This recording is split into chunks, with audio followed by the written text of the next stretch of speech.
ब्राजिलले पेले, Ronaldo नाजारियो, जार्जिनो, Ronaldinho जस्ता महान footballer जन्माएको छ। तर यो देशका लागि सबैभन्दा बढी गोल गर्ने यी मध्ये अरू कोही नभएर 34 वर्षका यिनै नेयमार हुन्। उनले 79 गोल गरेका छन् ब्राजिलका लागि।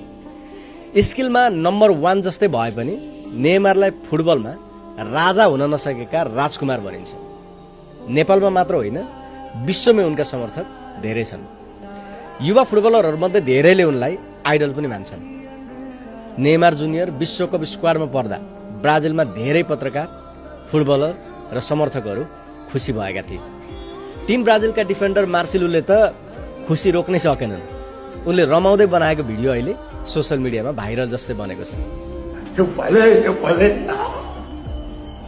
Tira. Vamos, caralho! Porra, eu sabia que ele ia. स्क्वाडमा नेयमारको नाम आउँदा 1 दर्जन भन्दा बढी देशका 700 बढी पत्रकारले खुसी हुँदै हुटिङ गरेका थिए।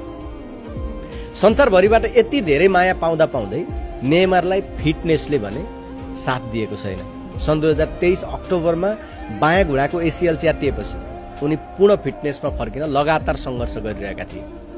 उनी बारम्बार घाइते हुँदैन थिए भने विश्व फुटबलका सर्वकालीन महान अर्थात् गोट डिबेटमा उनको पनि नाम आउने पक्का थियो। जे होस्, अनेक आशंका बीच नेयमारले एकपल्ट फेरि मौका पाएका छन् आफूलाई प्रमाणित गर्ने। ब्राजिललाई 6औं पल्ट विश्वकप उपाधि जिताउने अवसर उनीसँग छ। नेयमार प्रेरित टिममा पछिल्ला वर्षहरूमा ब्राजिलका मुख्य खेलाडी बनेका भिनिसियस जुनियर र राफिनिया जस्ता युवा प्रतिभा पनि छन्। ब्राजिलका प्रशिक्षक पनि विख्यात व्यक्तित्व नै हुन्। स्पेनमा हुँदा प्रतिष्ठा र सम्मानका लागि उनी डन कार्लो भनेर प्रख्यात थिए। उनले गत साता मात्र ब्राजिलियन फुटबल फेडरेसनसँगको आफ्नो सम्झौता सन् 2030 को विश्वकपसम्मका लागि थप गरेका छन्।